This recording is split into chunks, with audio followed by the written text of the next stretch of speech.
Okay, so let's let's go over this. I went 7 turns ahead, and I'm gonna start with Gray. So Gray has been lull draw most of the game. He had a bad round set up.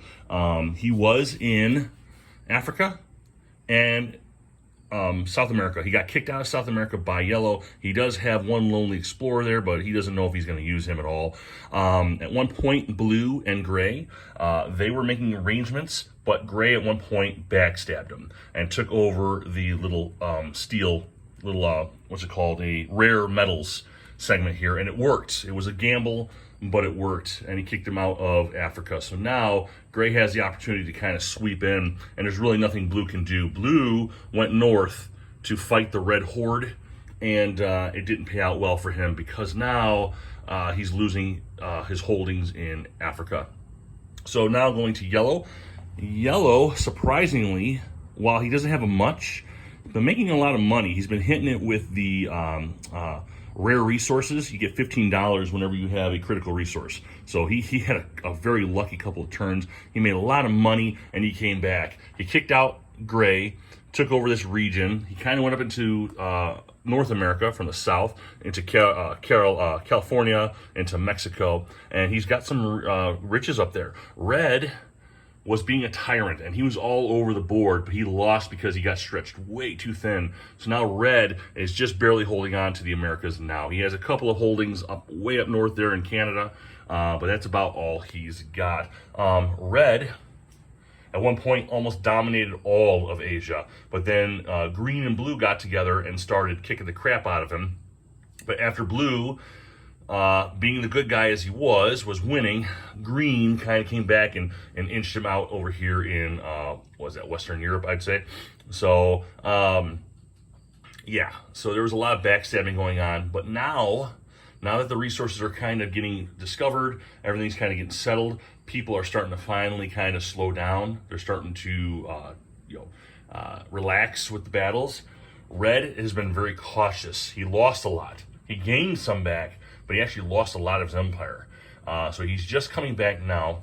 Blue was able to go up to the north here with a galley and steal some of his regions up there. So Red isn't as wealthy as he used to be.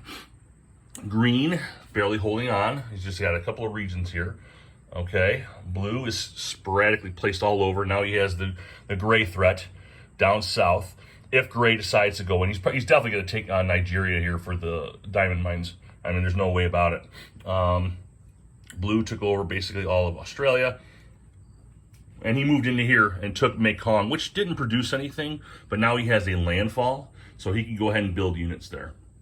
Okay, so one of the things I learned in this round, or these last several rounds, is obviously we know in a lot of games like this, battle is going to be bad, no matter what you do. But Red, and I'm going to show you his board here.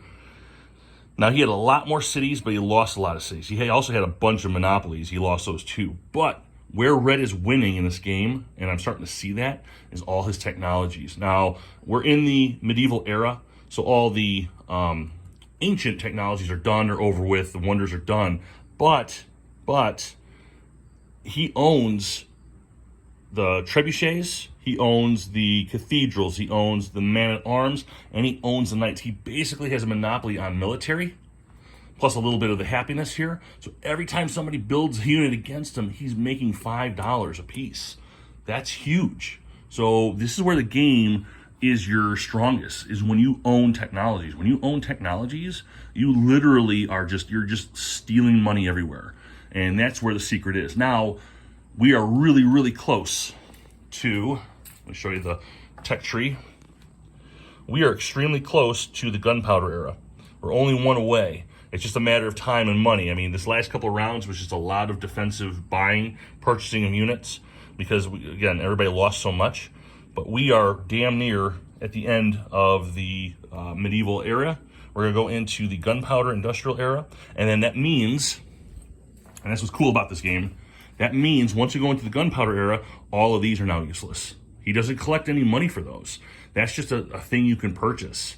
So that's not going to give him any more money anymore. All of these little improvements, like the cathedral, that goes away. You don't keep that. It's gone. Okay? It's considered obsolete for happiness. So you got to get something else. You got to buy. The banks. The banks are no longer good, right? That all goes away. So you have to be strategic, not only in how you play the game for military purposes, but on the technologies you buy and purchase. So now that we're so close to the end of the era, people aren't really buying any improvements or happiness or anything like that at all, because they're going to lose them in the next round, and it's going to be starting from zero again. So there you go. That is turn number 17. Hope you guys enjoyed it, and hopefully I'll get a couple more done here before it's over.